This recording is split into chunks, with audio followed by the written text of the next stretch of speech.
Guys काफ़ी सफ़र हमने तय कर लिया है। अब आहिस्ता आहिस्ता हम ऊपर की तरफ जा रहे हैं। अभी देखते हैं कितना टाइम लगता है, तो प्लीज़ हमारे साथ रहिएगा।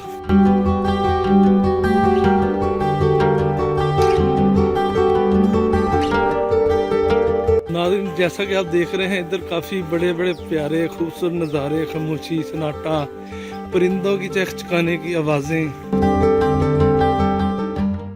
मैं तो बहुत ही इंजॉय कर रहा हूँ।